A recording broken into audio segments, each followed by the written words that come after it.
He's waving the white flag. It's like, you remind me of my mother. Let me go. I surrender. It's over. Let me go home. I have things to do. I have emails to get back to.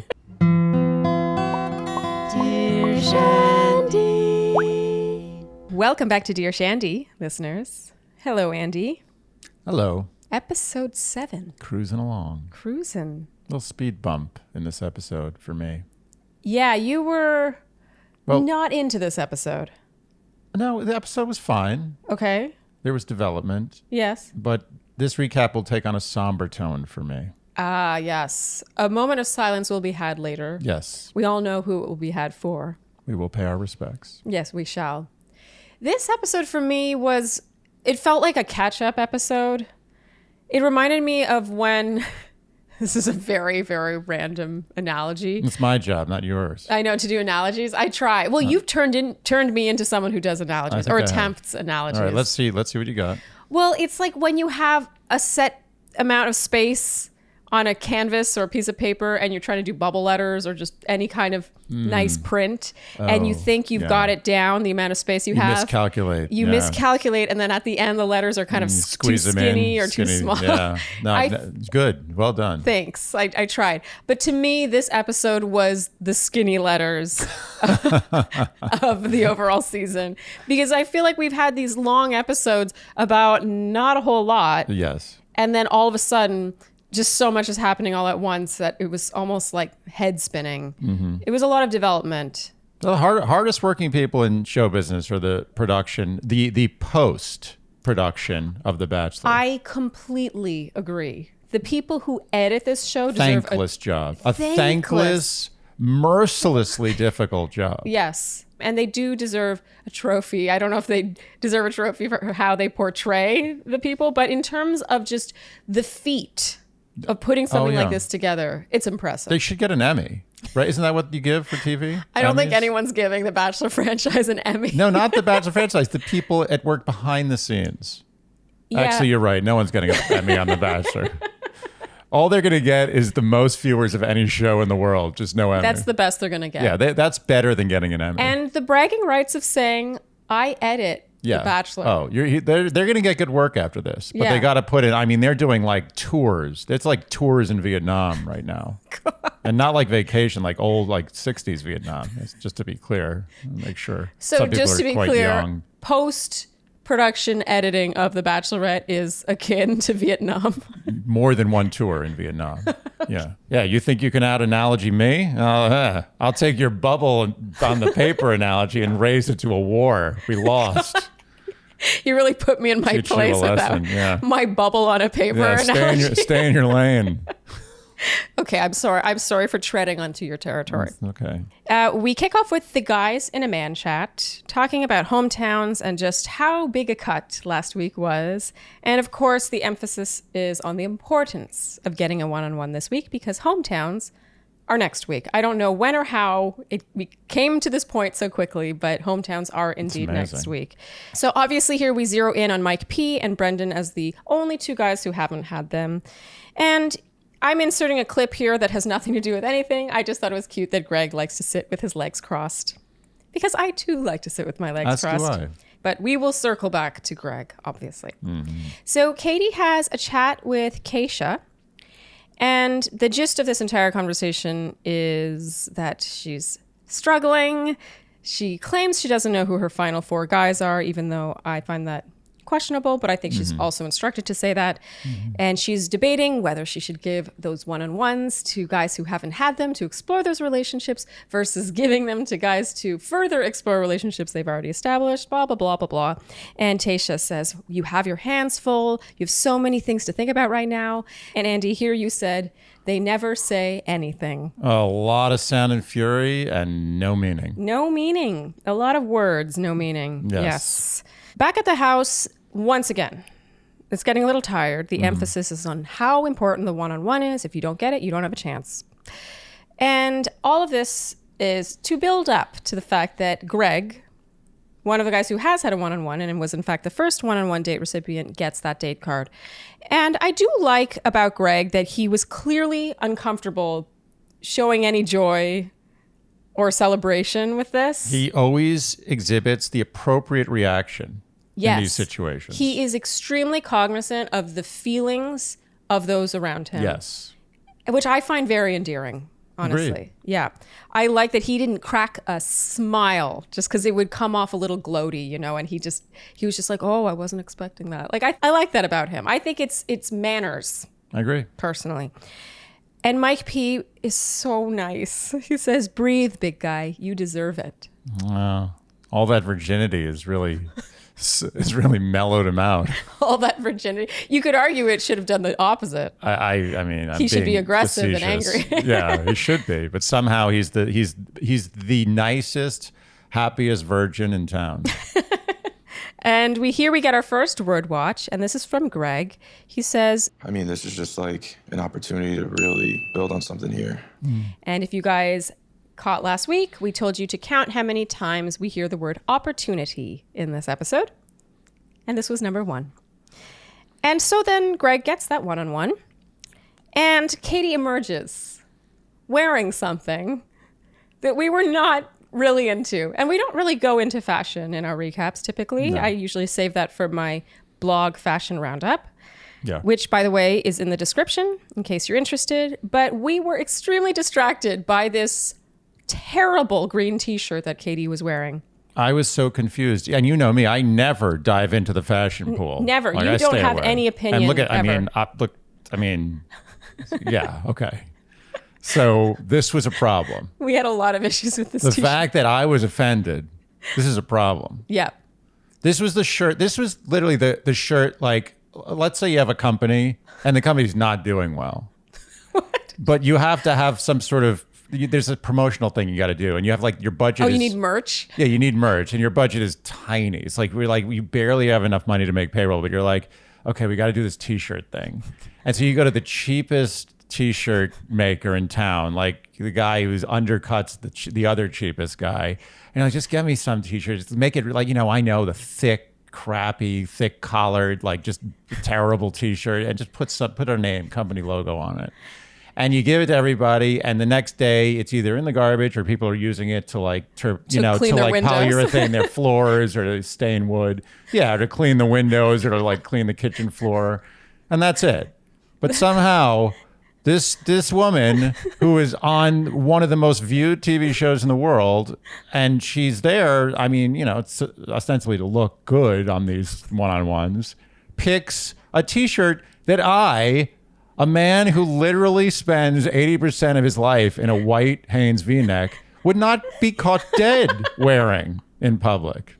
So I really swear I was trying to see a way to make this t-shirt make sense. Well, you appropriately thought that they were going to have like a messy date where they were like painting and throwing paint on each other, or even paintball war. Yes. I literally thought the shirt she was wearing was being worn because it was designed to get ruined. It was a disposable shirt. And it also had still the creases in the arm. Like, it looked like it was fresh out of the package. So my backup thought was that she was supposed to wear something else, but like coffee got spilled on it or something. And then they were no longer where the wardrobe is, and they need to whip something else out. That's I don't agree with that, because the backup, if there was a wine or coffee spillage, would have been something fine. You're right. The cut looked like the kind of shirt you put your brand's logo on. It's not a wearing shirt. Yes. It's a logo shirt. It's a logo. And that's a logo shirt, again, for a company that is suffering financially. Oh my God. Everything was wrong. There was not one thing about that shirt where you're like, well, that's okay. No, the collar, everything. And I don't know anything about anything, but I know when I see something wrong, everything was wrong. We really didn't like this shirt. I'm confused. I want an answer. I want answers. I do feel like an explanation is warranted for that t-shirt. Agreed. Considering, again, she has the same style team that has dressed some of our most stylish bachelorettes. Yeah. It's not like they switched over. And I understand it's a pandemic. Maybe some circumstances were different this time around. Can I tell you something? I wouldn't wear that shirt during the peak of the pandemic, knowing I was not leaving the house. Because I wouldn't want to look in the mirror and see myself wearing that. I would think less of myself. It would traumatize me. So we didn't like the shirt. I want to know what happened there. And I have to assume we are not the only people discussing this. I hope we are not. we might have to wrap our minds around the fact that we may never know what's up with that shirt. I'm going to find out. Okay. Good luck with that. Thank you. And then we cut to the actual date, which is Katie's Place Market, a play on Seattle's Pike Place Market. Yeah. I thought this was cute. It's cute. They throw fish back and forth, and they shuck oysters, and they make bouquets of flowers for each other. And in general, I found this date very Zach C-esque. It reminded me of Zach's New York City themed date. I will take your word for that. From Tayshia's season. When I see a date like this and all the little details, you have to, as much as we criticize production, you have to give the powers that be props for the inventiveness and resourcefulness. I mean, we just saluted post-production. Yes, and now we're saluting all the people that sourced flowers and fake fish and fresh oysters. How many of these dates have they thought of since the beginning of this franchise? Well, like 1,000? Especially in the pandemic. It's a lot so easier to hard. go to Virginia and be like, oh, in Virginia, one does these things. Well, you look at you look at the Frommer's Guide to Virginia and then just do the things on the list. Yeah, you just go to TripAdvisor and what's the top 20 things to do in this place? Yes. And you got all your dates right there. Yeah. Done. But now we sort of are seeing some recycling happening. And I've got to give them credit. As much as I'm a little tired of it and I can't wait for this show to start traveling again, and as much as we give the powers that be a hard time, especially here on Dear Shandy with our recaps, they deserve some props. Yeah. It's like literally you're in an escape room with there's 5 things in the room and there's all these things you have to do with those 5 things. Yeah. That's basically what they're doing. They've come up with the maximum number of things that can be done with those 5 things. It's scientifically impossible to think of anything more than they've thought of. And for anyone wondering, we are big escape room fans. Huge. Yeah. If anyone else out there is big escape room fans, let us know. Let us know. Yeah. Let's that talk I about would that. argue is the thing we've missed the most in the pandemic. Yes, no Because question. we normally go to escape rooms Constantly. at least once a month. At least. At That's least. a slow month. That's a slow month. We love escape rooms. Yes. Yeah. I feel like this might be the first time we're revealing this. It's a big reveal. Yeah. We're good They're at fun. them too. It's a great date idea, just saying. Yeah, we're pissed when we don't win. Which doesn't happen very often. We often blame it on the room. Yeah, this is impossible. They screwed up. It's so true. Yeah. Okay, so we see some of Greg's goofy side here. Something I feel like we haven't seen enough of. But whenever we do see it, I like him more. Mm-hmm. And then the two of them sit down and talk about their relationship, of course. And here, Katie is super effusive for what feels like, I don't know, it feels like every single time she sits down with Greg, she's very effusive with him. Mm-hmm. She says, I couldn't wait to see you today. My heart races and I get so excited and get awkward and start word vomiting. I don't know. I've never felt so giddy before. And I like them together and I can see why she's really into him and I can see why he's into her and I can see the connection. But I've got to say, whenever she gives him so much of herself and her feelings, it makes me nervous. I know. He seems very reticent. And I believe that Greg is struggling. And I think he has feelings for Katie. Yeah. Feelings. But not like, I want to spend the rest of my life and have children with you feelings. Yes. I don't believe that. Yeah.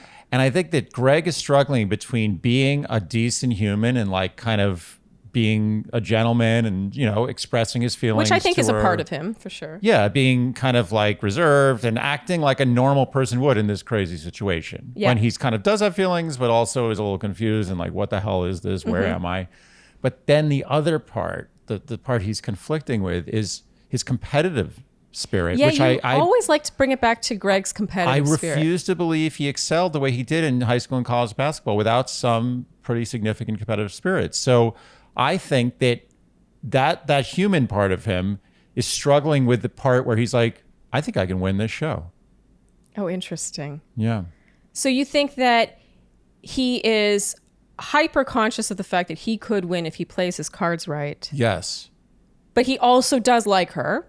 And he's struggling he's a good guy. He was raised well. You can tell Greg is a complete, he's a gentleman. Mm-hmm. He's a nice guy. He's a nice, normal dude. And he's sitting on this TV show where he's supposed to get married to this girl at the end. This is not a Greg thing. He's out of his element here. Everything about The Bachelorette does seem out of character for him, which I gotta say, on the whole, find very endearing. But most guys in his position, I believe, would be so intoxicated with the experience at this point. And also the attention, the fact that he's a clear front runner is intoxicating. Yes, intoxicating. But most people, and most people who would go on the show in the first place would have this personality type. Most people at this point would be like, I'm gonna win this show. I'm gonna be a big thing. Like, I don't give a shit how I feel about this lead. I'm winning.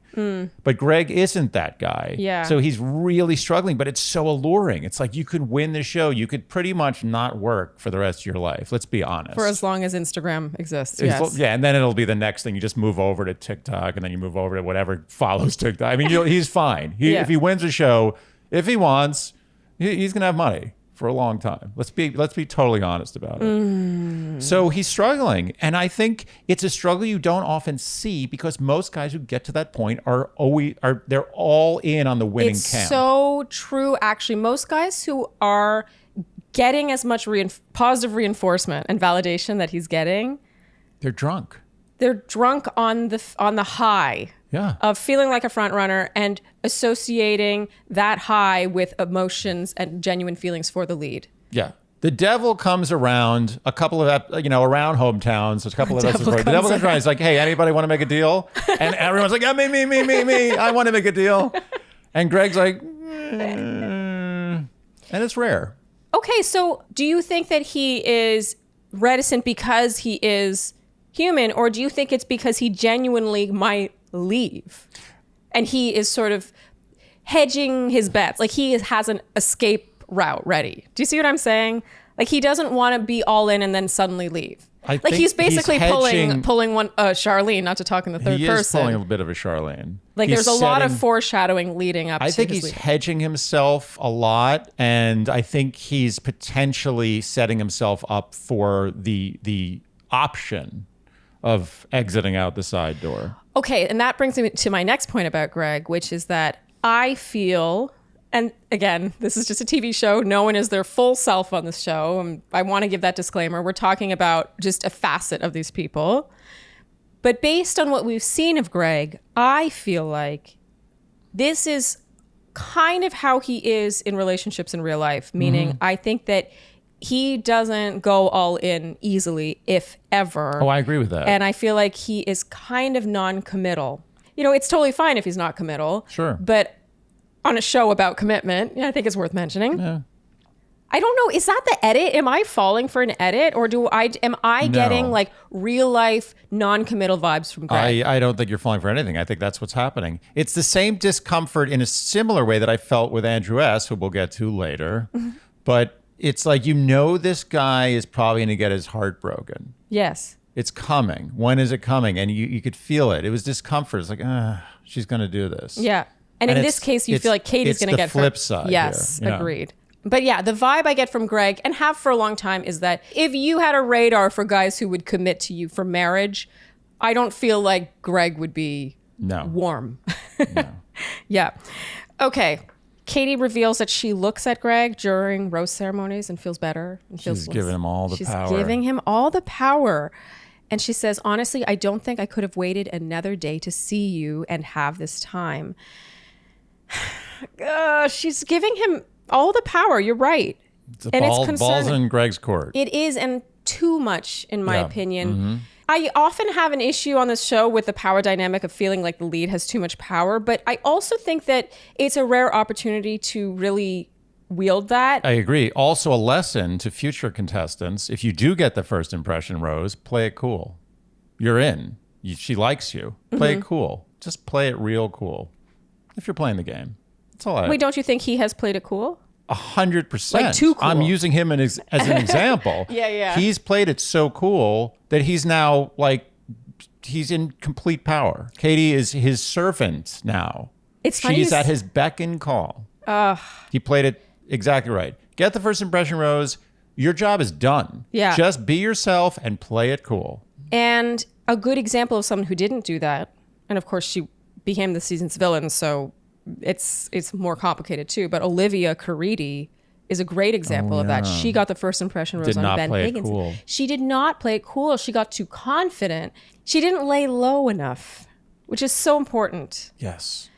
As if you're the first impression rose recipient, you're so right. Just we often talk about disappearing into the bushes. You basically soft won the show.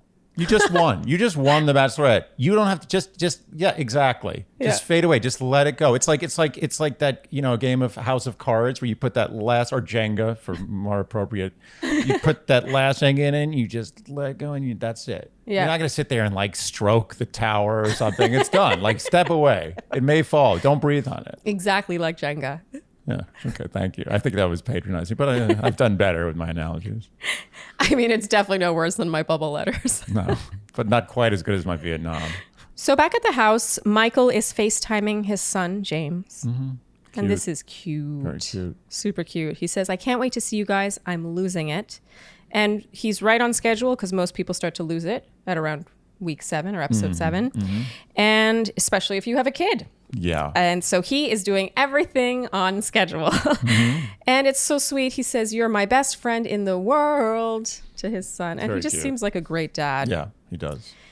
In the evening on Greg's date, Katie, for what is not the first time, by the way, to him expresses fear that he will leave.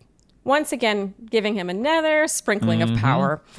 And based on this conversation, by the way, we decided that the next word will be scared. Yes. Got that, guys? Scared. Not afraid, No. not fear, No. not frightened, but scared. Anymore? Oh, okay. What about scare? Scare counts. No. Well, I don't see scare being used, honestly. No, that's absurd. No one's good. So just scared? Just scared. Okay, scared. Yeah. Show me a quote where someone says scare in The Bachelor. Okay, there you go. I was going to try. I knew you were ready. You wanted to do it. I knew very quickly that was a losing battle. No. Okay, you're right. Scared. Scared. Next week, scared. Let us know in the comments your vote. So here Greg opens up a bit. He tells us that insecurity has haunted him his whole life. He reveals that it's something his sister gives him a hard time about and tells him is the least attractive thing about him. Very honest sister. Good sibling love there. Tough love. And he reveals that he was bullied in school. And he says, I think in some sense that it has shaped the relationships I've formed. And he says that since his father died, he doesn't let his guard down with just anyone. And he's been scared as hell. But he tells Katie, you've been the strongest person I've ever met, and you have been incredible during this. And I honestly feel like the luckiest guy in the world, and you just amaze me in every way. And if we do make it to next week, I'm excited to show my family the girl I'm falling in love with. And here we see the Greg that suddenly realizes he could win the Bachelorette. Oh, I hope you're wrong. I hope he's not just saying that. I think he could be feeling it. As with Greg, everything's a little gray. I think he does feel some of that, but I also think he's like, you can do this.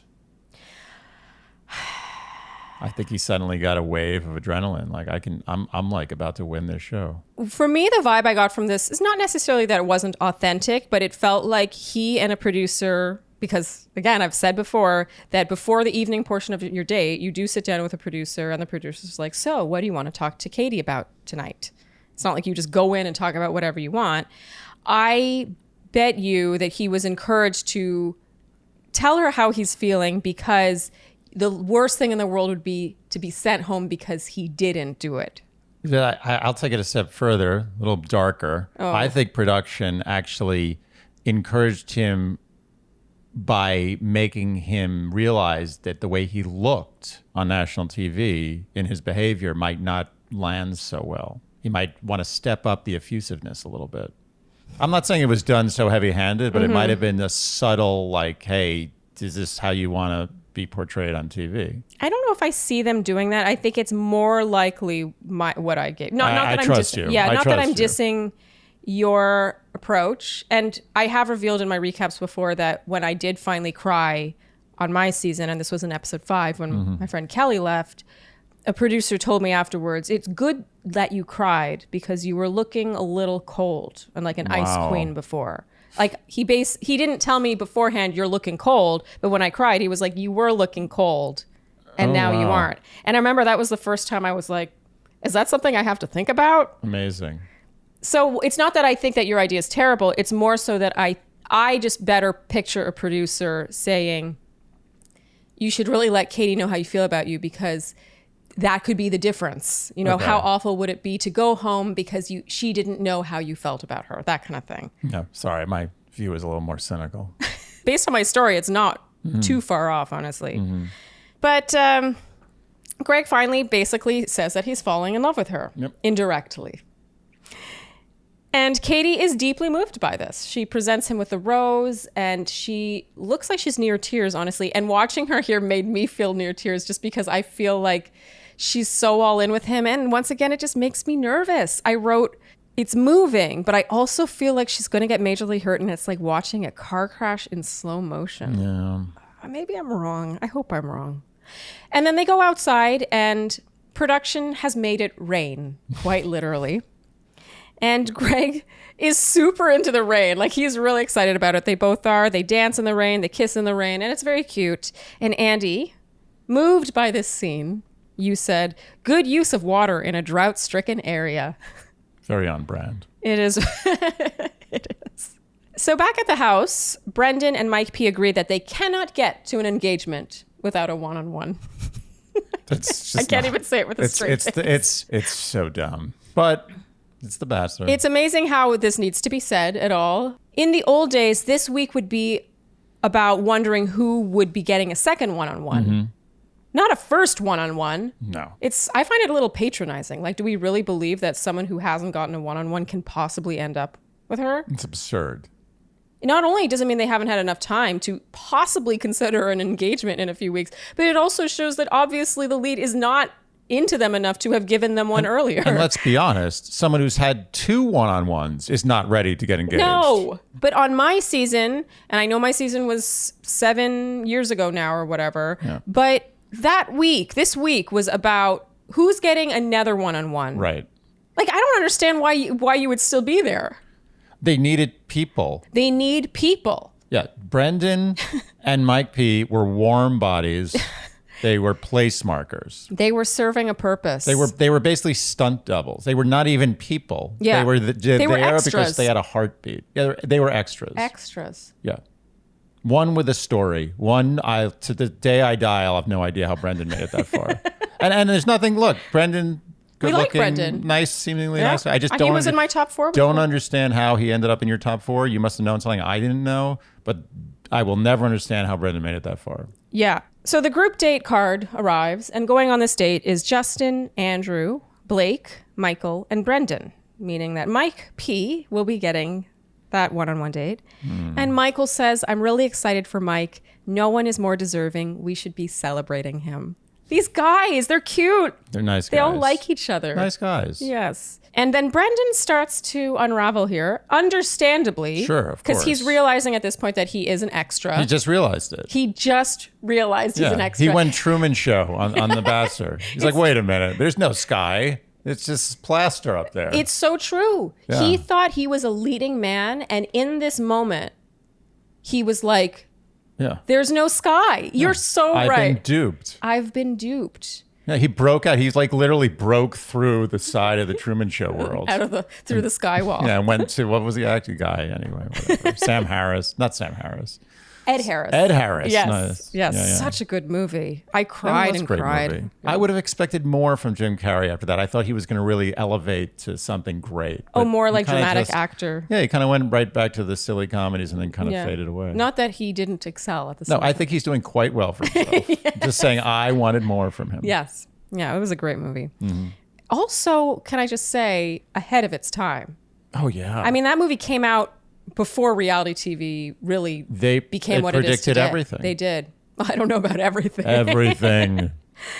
So Brendan angrily says, the biggest question is, why am I still here? I didn't get time on the group date. I didn't get time on the cocktail. I'm still here. 3 great guys went home. Why am I still here? I didn't get a one-on-one. Why am I still here? I think he deserves to be pissed. We both do. Sure. It's such a patronizing position to be put in, honestly. Yeah. Especially since he undoubtedly was led to believe that what they shared was something super special, because it is her job to make him feel that way. Yes. So Brendan decides to be bold, and he visits Katie, which I think is a great move, by the way. Yeah. I think anyone in his position should do this. Super Canadian move. Really? No, I think the whole Brendan behavior now, he's like, in Canada, we wouldn't do this. They wouldn't be this disrespectful to me. I need to get to the bottom of this. This is a more subtle Canadian accent. Usually I go more hard than that. I'm trying to decide who you sound like right now. Not Canadian person? No, yeah, you sound like someone from Minnesota or something. Oh. Just saying. Interesting. I think my the Canadians would agree difference with between me. Minnesota and Canadian is extremely subtle. To an American, probably. Oh, yeah, that's true. Just saying. Just the same way Andrew S.'s British accent to an American sounds like a British accent, but to a person living in London sounds absurd. Yes. So Brendan visits Katie, but must first urgently apply some lip balm. That was maybe for me, the high point of the whole season. In general, I've noticed that lip balm has been on many of the men's lips throughout the whole season. Like Aaron don't was a see it being frequently, you don't applied. see it being applied, much less urgently. Yeah, this is an action. I just think it was just one of those hilarious moments that definitely happened. It wasn't edited in. Right. And it endeared me to It him. was cute. I mean, Yeah. it is the desert. Maybe it's very dry there. Maybe he felt a sudden terrible lip dryness. Absolutely true. And heading into this, we hear an ITM from him where he says, "It's going to go fucking great. It's going to go great." And I mean, even in regular life, when you say that, things aren't probably going to go that great. yes. But on The Bachelor, it's over. If you say it's going to go great, I feel like the powers that be will do everything they can to make sure it does not go great for you. Absolutely. Not that I think they played any part in this, but it was pretty Yeah, funny. no one's ever made it to Final Four on the Bachelor franchise who said things are going to go fucking great.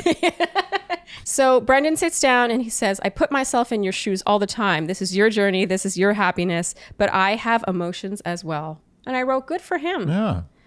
He basically demands answers. And I wrote, this is the sexiest he's been all season. The most human, too. The most human. And also, it's not that I haven't thought Brendan was sexy or anything. And it's not also a requirement that I think every contestant on this show be sexy.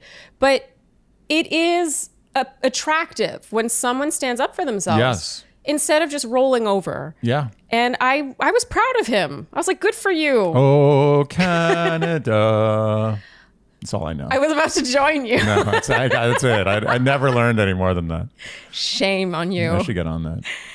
So Katie basically sends him home here, saying that she doesn't know if they can get there in time. And I mean, he had to know this was going to happen. I do think that when he visited her, he knew that this was most likely the outcome here. It's unlikely that she'd be like, "Oh, actually, I have this other date card waiting for you." Interesting that they didn't show his response or reaction here. Nothing. It was just like, he's like, okay, bye. It's the kind of thing that might have been shown had Brendan not been an extra.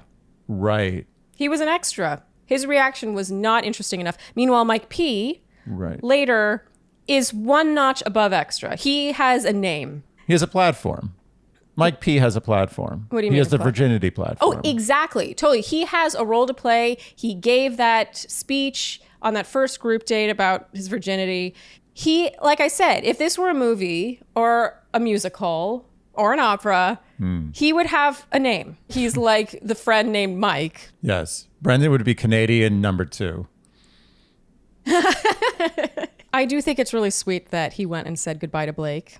Canadian love. Oh, so sweet. Someone mentioned in the comments that they may know each other or they may have already known Doesn't each other. everyone in Canada know each other?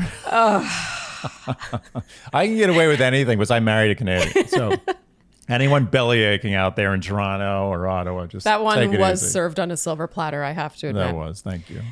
So on this group date, the men walk into a courtyard of sorts where there are all these art pieces that Blake describes as flowers with a twist. They're really like just milking that sexual innuendo. Like they're just like, Yeah. it's like nothing left. It's like they're like, get a stronger guy in to turn that rag, you know? It's like the guy's not, it's literally the rag's dry. The guy's wrists aren't strong enough to get any more water out of it. And then the strong guy, big muscly guy comes in and squeezes, there's one drop. And that drop is the vagina paintings date. There was a funny moment here where Katie kisses Andrew because she says that she will be his inspiration or his muse. And we see Justin's expression. Usually I feel these expressions are taken from other moments, but I really do think this was in response to that. But the reason I'm including it is because this is for my old school blog readers.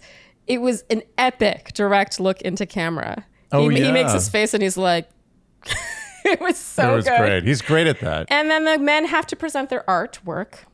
And this is pretty funny. Michael does a sculpture of Katie's ass, which in my eyes looked like a molar. It was, but first of all, that was so strange and also out of character. Like Michael's so like nice and gentlemanly, and then he just does this like inappropriate sculpture of her ass. Well, they were pretty which I much assume there was a encouraged. butthole or some vagina situation happening. Why do they have to black that out? What country do we live in where you literally can't see an amateur clay version of someone's butt? This show is confused. It's so confused. They could talk about jerking off for an hour. Yeah. But you can't have Michael make a terrible clay sculpture of an ass? Yeah, but they'll talk about jerking off for an hour, but then bleep out jerking off or whacking off. Yeah, God forbid you'd know the word. Yes. That's not even the word. Yeah. It's the most innocent word for the thing, and you can't even hear that. You're still upset about it a week later. If there was a table here, I'd flip the table.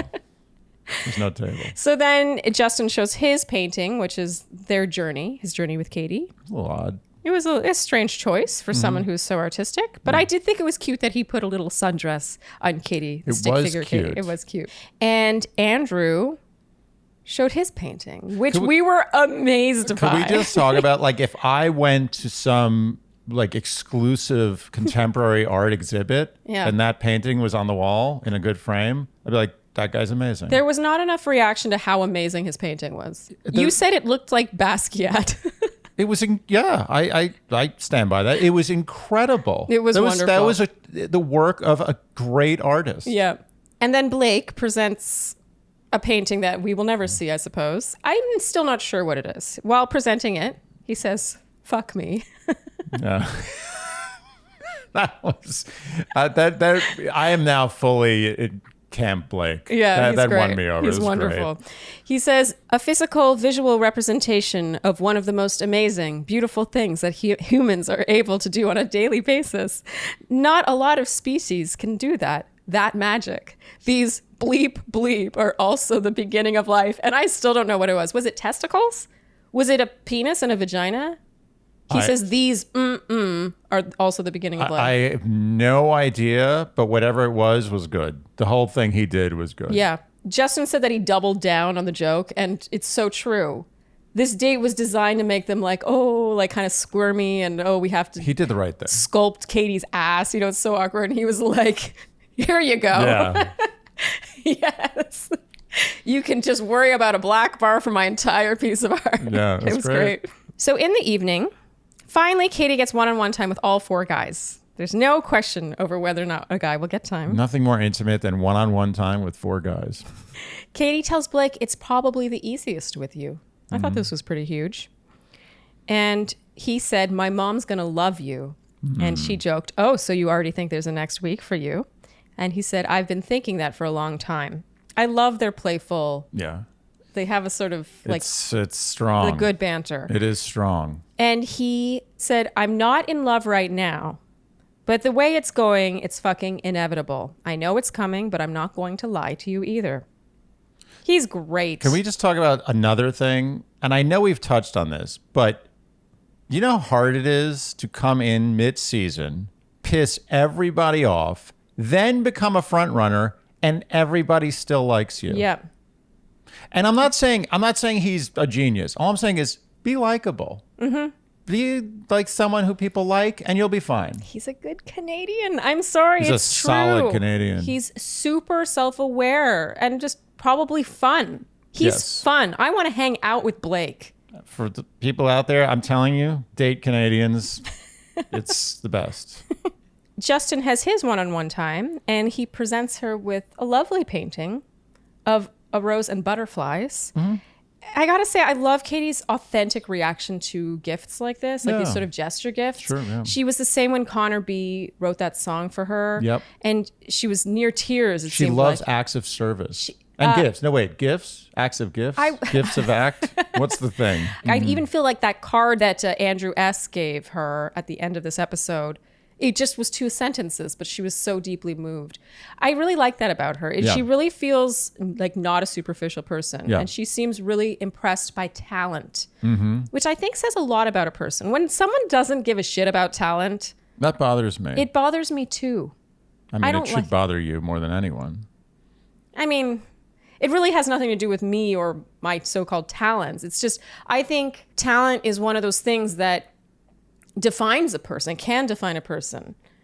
You know, as we're seeing with Justin on this entire season, because we don't have much else to work with Justin. Yeah. But it's a huge part of what makes someone unique and plays such a part in their output into the world. And if you don't care about that, then what do you care about when it comes to people, period? I have a real problem when people don't care about your talent. My talent? Yes. Mine. Your opera talent. Yeah, it's cute. You get really... When someone has no curiosity about my singing, you get upset. Get a little upset. It's cute. You're very... I don't you're blame a proud everybody. husband. I don't blame them, but I get upset. You file it away and forever resent Yes. them. So the story behind this painting is Justin said that she has helped him evolve out of his cocoon, and hence the butterflies. And Katie reminds us that his was the first kiss. I forgot about that. Night 1, the first kiss. And they talk about how great their connection is.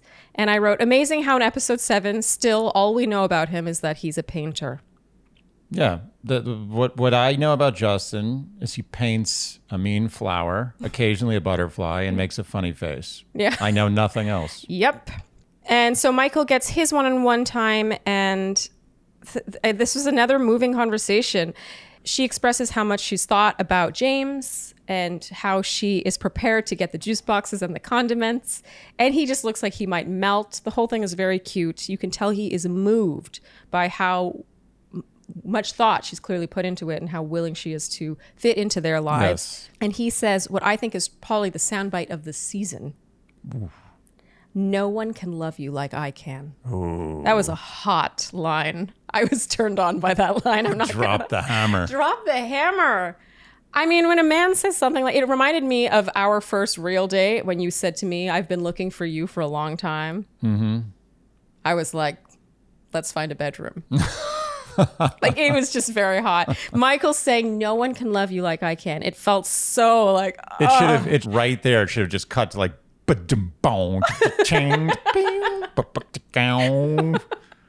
it was sexy. Mm-hmm. And it had meaning behind it because Michael was in a committed relationship for 16 years. I believe him. I believe him that out of all the men there, no one can love her the way he can. Yeah. Michael became a man on this episode. In this show. Well, he was the only man to begin with because he's 36. He became a man again within the show. Yes. He became sexy in this moment. Yes. I was already into Michael, but here I was like into Michael. Wow, I didn't know. Anyway, if Michael doesn't win, he needs to become Bachelor. I'm just putting that out there into the universe. It goes without saying, I feel like at this point. I agree. Who would be a better Bachelor than Thomas. him? I would eat up a season of Michael as Bachelor. Yeah, or Thomas.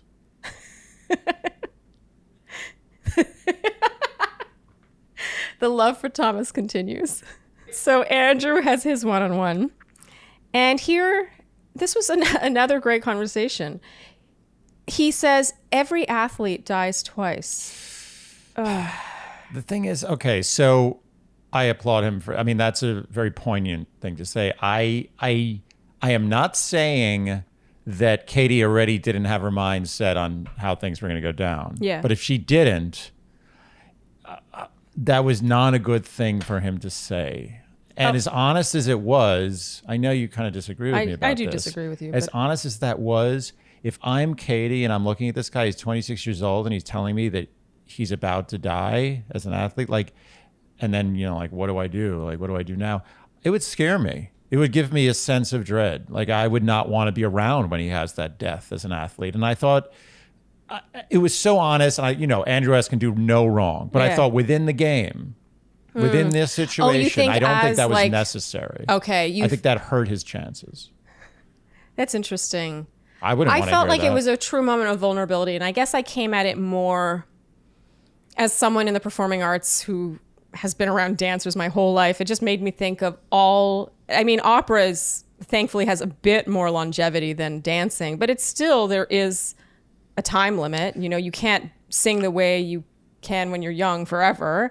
And your voice changes as you get older. And what do you do when you're done? And you can't do that anymore. And I trust me, I'm not comparing it because I know I can sing opera for a hell of a lot longer than you can play football. Yeah. But this just moved me in a like getting to know him way, like not a game way. And I don't disagree with you necessarily that it wasn't great for his chances of being chosen because it's not too much honesty. It's ominous.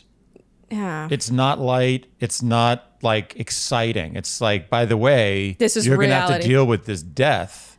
Yeah, not only this death, but like me figuring out what else I'm going to do with my life. It was not a good thing to dump on her. Then that was the kind of thing you dump on someone when you're living together, like you're set or you're well along in a relationship. I applaud his honesty, but I don't think that was a good thing to say. And I think it might have put her over the fence on him. It might have shown his inexperience with relationships. Possibly, yeah. Because I agree, in these early stages, I don't know if it's appealing. I actually, I saw the light go out in her eyes. Yeah, you said that. You were like, oh, you could see her losing interest. And I'd like to think Katie's not like that. But she does have a lot of options right now. She's human. I And wouldn't she is blame her. human. That would scare me. But you know, based on that, you would think if she had a real heart for him, she would keep him around longer so he can get more Instagram followers. Wow, you are so dark. sick. That's even too much for me. I'm just stating the obvious. Yeah, that's true. You're right. Anyway, I wrote that I have such a heart for him in his position. Again, having been around so many people who are dancers. I mean, when I lived in Germany, every opera house I sang at had an entire ballet. Mm-hmm. And I have a lot of heart for people who are true athletes and for whom there is such a time limit, honestly. Yeah. And Katie's response here is great. She says, all I would do is encourage you to keep going. If that means we're going to live in 2 places every year, so be it. If that means we have to hold off on having a family because of the inconsistency of our home, so be it. We're always going to have obstacles, and you're the kind of person I feel so confident I could be holding hands with, figuring shit out. First of all, I do feel like she really means all of these things, but given she does send him home, I found this a little misleading. I agree. But I do like in general about Katie the fact that you don't get the sense that she expects people to fit into her life. She's willing to fit into someone else's life, or at least meet them part way, which is, I think, a lovely, lovely trait that not every lead on this show has. No. It's oftentimes, so are you willing to move to whatever city I live in? I agree. He does the callback of their one-on-one date with an envelope that he lifts her up to read. And it's a cute moment. I look at it all differently knowing that he gets sent home. It all felt very tragic. Like I felt I didn't feel good. I knew what was coming. I just had a bad feeling. Yeah.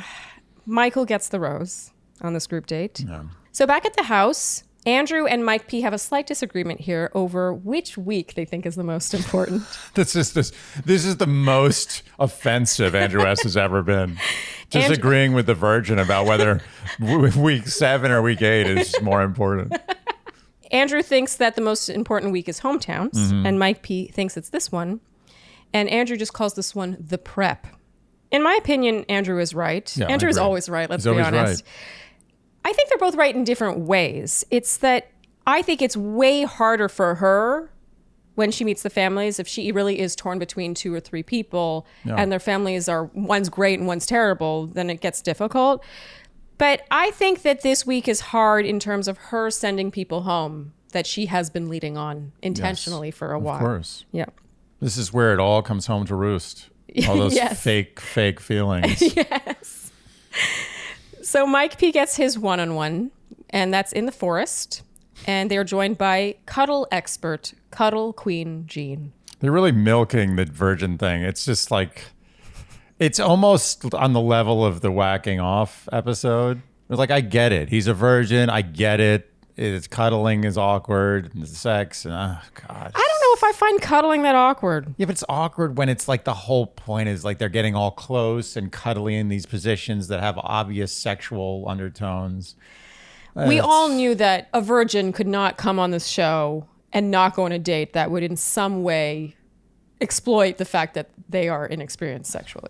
And Mike P says, cuddle in the woods, 10 being the most uncomfortable, probably a 10. I would say a dominatrix dungeon for Mike would be a 10. I think cuddling is about a 2. I agree. I don't think cuddling in the woods is all that bad, even if you have no chemistry with someone. And why cuddling in the woods is no worse than cuddling. As a matter of fact, cuddling in the woods is probably safer than cuddling in an indoor location. Safer? I mean, safer for not having sex. If I was worried about losing my virginity, I'd be less concerned about a cuddle in the woods than I would about a cuddle in someone's room. That's true. That's true, especially with a cuddle expert just watching you. Yeah, absolutely. Yeah. and a camera crew. Particularly with a cuddle expert. Yes. Thank you for pointing that out.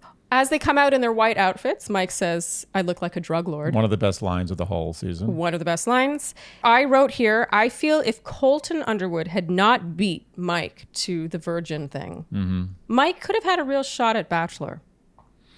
I say that because he's got the look. He's got the virgin thing. He's funny. Funnier than Colton. Colton wasn't that funny. No. Mike, we've seen many moments of Mike's where when he says, I've been training for this my whole life with the Operation Wowo thing, like the way he could poke fun at the virgin thing and just, he's got a great sense of humor.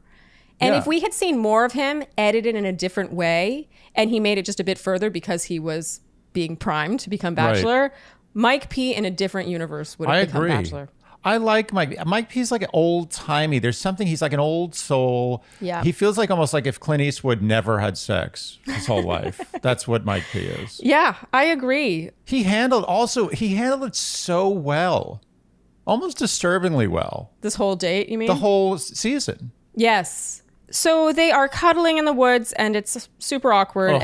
And awful. Cuddle Queen Jean says, what I noticed was a lot of nervous laughter. And typically that's not because things are funny. Very observant. It's because things are awkward. Yes. And I wrote, this woman is a find. She's on top of it. Yes. Honesty from the expert. Yes. Then things start to take a turn and Mike says that Katie's very calming. He calls her a nurturer. And he says, and man, do I love nurturers. He also calls her his, as you were about to say, his mother, I think like 7 times. Okay, so he compares. Nothing sexier, by the way. That's what you want to hear right before sexy time. Just like, you remind me of my mother. He compares her to. Take your clothes off. Mom. I mean, come on. It's just so absurd. So he compares. It was over. As soon as he said, let's be honest, as soon as he said, you remind me of my mother, I mean, it's over. Like, he admitted it was, he was like, okay, he's waving the white flag. It's like, you remind me of my mother. Let me go. I surrender. It's over. Let me go home. I have things to do. I have emails to get back to. So he compares her to his mom. I personally think he probably made this comparison just like 2 or 3 times because he did talk about how he felt Katie is a nurturer. Yeah. He later says that he feels Katie takes on others' emotions, which I do feel is accurate. Yeah. To support my argument, which is that I think producers were egging him on with this, we hear an ITM from him where he says, Katie's a better cuddler. There's no question about it, because he was referencing his mom. I've just got to say, I often talk about the ITM dialogue, like what questions are asked, how you have to answer in present tense and full sentences.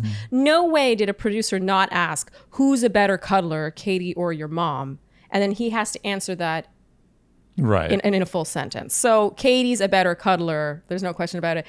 You know, was he really comparing how his mother cuddles to how Katie cuddles? No, unlikely. He was forced to say that, to make that comparison. But nonetheless, I agree. This was pretty painful to watch. I felt bad for him. It felt like he made probably a few in-passing remarks or references to Katie having some traits that his mother possesses, and then it was turned into this kind of weird mama's boy narrative. Really weird. Anyway, Mike says he's been saving himself for a reason, and if it were up to him, he'd be humping everything.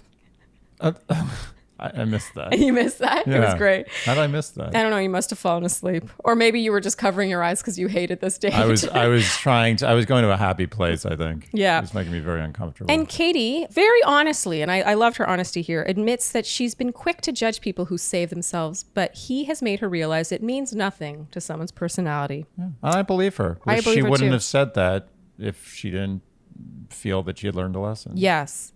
True. She wouldn't admit that if she still felt the same way. Yeah. And here he whispers, "You remind me of my mom. You take on people's feelings."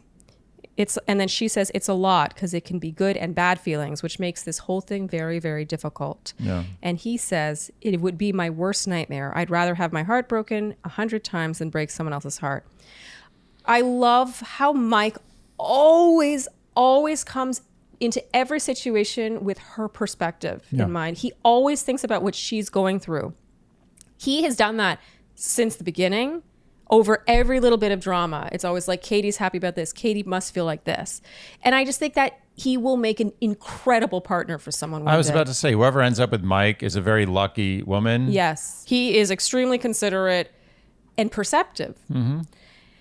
I think he recognizes that Katie is an empath, which I do think she is based on this episode, but how difficult it was for her to send a person home each and every time. Sure. Okay, so back at the house, Blake rightfully points out yesterday's date, so this is the art date, how uncomfortable would he have been, so meaning Mike, have been on that date, and how much did Katie love that date? I just see it as a huge hurdle. So he's making the argument that Mike will go home. Mm-hmm. And he says in an ITM, Mike P's so by a book and Katie's just not by a book. They seem very different. He's a very, very nice guy. Yeah.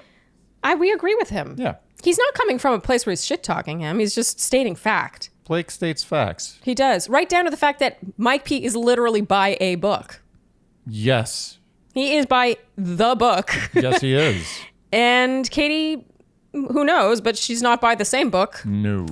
But yeah, Andy, you wrote, he's a nice guy, but what is he doing him? Put him out of his misery, which Katie promptly does after this.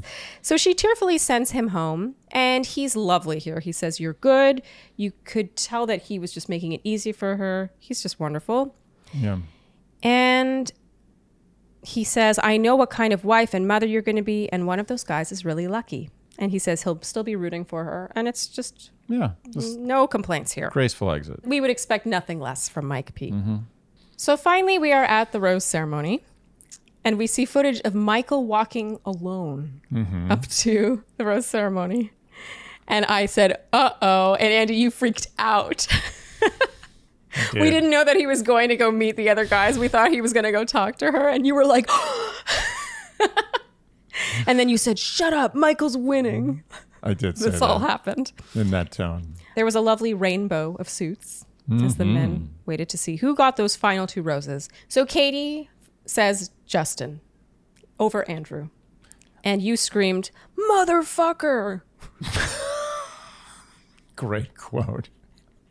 I think it's important for our Shandys to realize how invested you are, because your voice, you really do raise your voice while watching this show. Yeah. You've gotten invested, whether you like it or not. What you didn't tell them is in the last 10 seconds, I was like, uh-oh. I think Andrew's going home. I did. What you didn't tell them. Yeah. Okay, I was shielding them from the information that you were starting to feel very nervous. I felt a very bad feeling. Yeah. And then Keisha comes in to tell Andrew to say his goodbyes, and you called them the angels of death because they were wearing black. I think we now have to have a moment of silence. We'll get there. Oh, okay. He's not gone yet. Oh, you're right. So Katie, in sitting down with Andrew, tells him that I could not look your mother and sister in the eye and tell them what they want to hear. And we not only believe her, but we think that she got rid of him preemptively. Yeah. She didn't want to hurt him any more than she could. I believe, and I stand by, I believe Andrew was always third. Yeah. But because Katie has a big heart, she spared him the extra pain. She spared him the extra pain because she knew that he was dead serious about her. But she also spared him probably another 100 or so thousand Instagram followers. Just saying. Doesn't have to be said. But yes, it's true. So the next day, Andrew returns. Assuming this is the next day. I think it was either the next day or the day after. 10 minutes later. He did not leave the bubble yet. No. And Andy, you said here, only on The Bachelor would you break up with a guy and then the next day he comes and visits you in your room and you're like, oh, yay, you're back.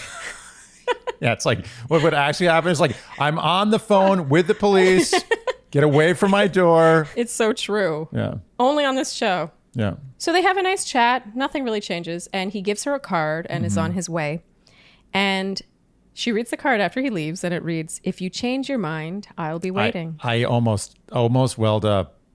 There was something very moving about this. Even his little smiley face. The smiley face got me. The smiley face and it was an old school smiley face where the lines are the eyes. Oh, old school. Yes. Everything about Andrew S. is old school. It's true. He's an old soul. He's too good for this world. Certainly the Bachelor For the world? What, is he going to die? It's just for the Bachelor. Take it easy. You're right. He's too good for the Bachelor world. He's only, his first death, remember, is just retiring from football. What's that? He's still alive and kicking young man. He's got a lot ahead of him. So Katie starts to cry and she chases him. It was very dramatic. The music really lended well to this overall vibe. You made a good point, because she was looking for him, like she couldn't find him, and meanwhile just like the whole production crew trailing behind him. It's true. They made it seem like she didn't know where he went when he had literally a team following him. Where could he possibly be? There is a gaffer, a boom guy, a cameraman, a backup cameraman, and a producer over there, but it's probably not him. This is like a scene from a movie. Yeah. I was into it. Yeah, I'm not going to lie. Me too. And she finally catches up with him. And then this is a confusing moment. She says, "If there's a way to stay a little longer, would you want to?" And Andy, here you threw your fists up into the air. We agree that Andrew deserves better. This is all very embarrassing for me. And I wrote, "I get the feeling Katie has stayed in past relationships far longer than she should have." Mm-hmm. This reminded me of, we had a caller episode. Again, for anyone who doesn't listen to the rest of Dear Shandy, it is mostly relationship advice or double dates with Bachelor couples. Mm-hmm. And in this caller episode, we said being afraid to hurt someone is not a reason to stay with them. Yes. And I get the feeling from Katie, the empath vibes where she takes on other people's feelings. I get the feeling she has had a hard time breaking up with people, even if it's not right for her. I think you're right. And here we have our flashpoint. We forgot about the flashpoint last week. Well, there's not always a flashpoint. Oh, really? You can't just force a flashpoint. Flashpoint's got to come organically. Do you remember the sound of our flashpoint? I think so. Ready? 1, 2, 3. It was close enough. Yeah, similar. Yeah, something like that.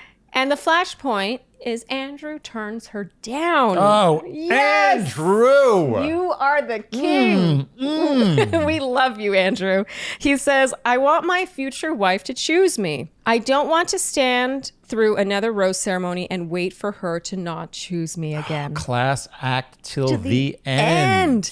And here's the thing. I don't think this negates the card he gave her. No. I think the card was more so meant for, if this doesn't work out, call me. That's the best part about it. It is you the best think part. You'd be like, oh, he did that so that maybe he has a chance of staying on the TV show. Yes. No, he did that because he actually was like, you know what? I really like you, and maybe somewhere down the road we could get together like humans. Yes. Oh, come on. Oh, Andrew. This guy. They have one last kiss. How often have you seen that passionate a kiss for someone who's going home? That's never been done before. It's never happened before. You show me. Tell me. You know. You're the expert. Has it ever happened before? Usually people resist. Andy, you said that's weird. But is it weird that I found it kind of hot? It's super hot. Okay. I thought this last kiss was hot.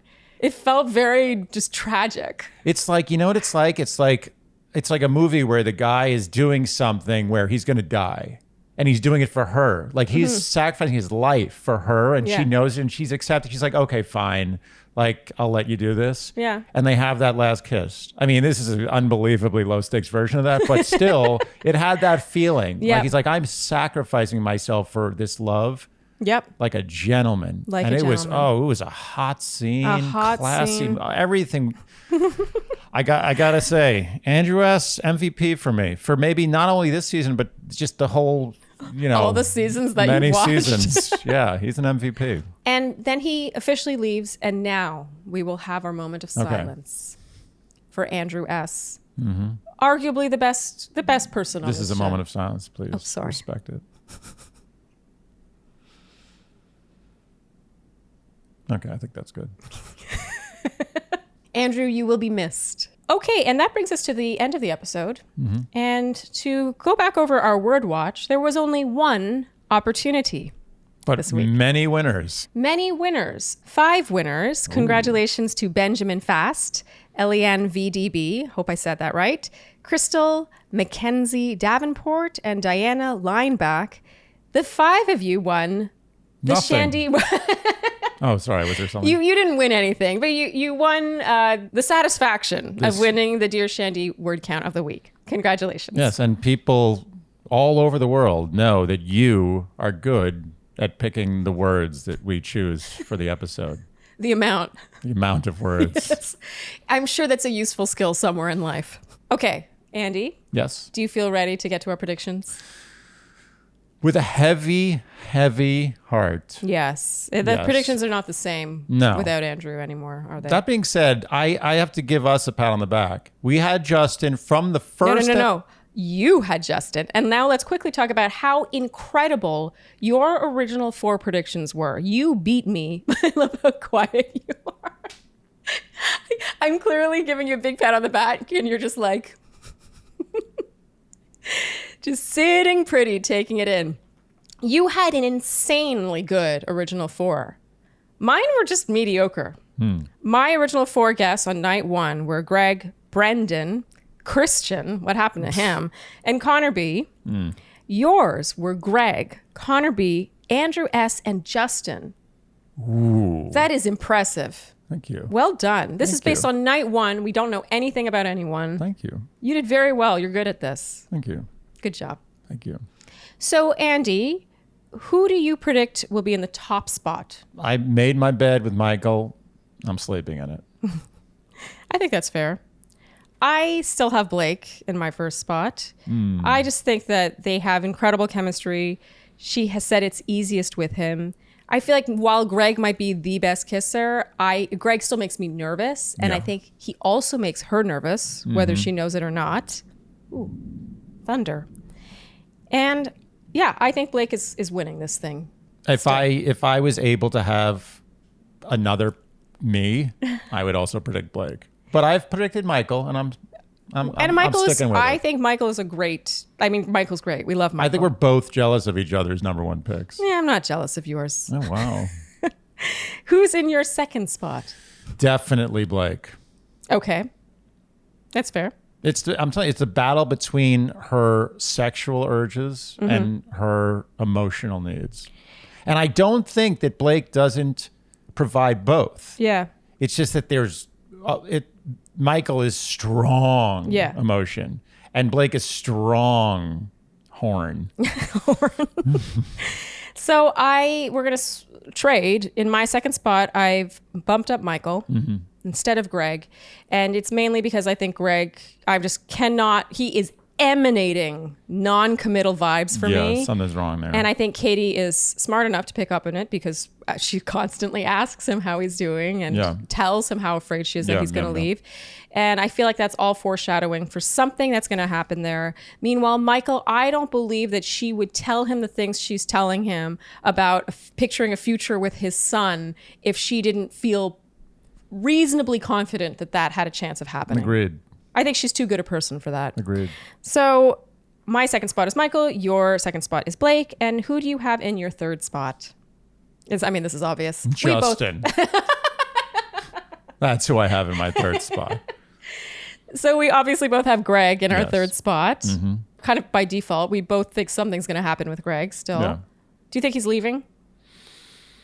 If I had a gun to my head, I would say yes. Okay. And I might die.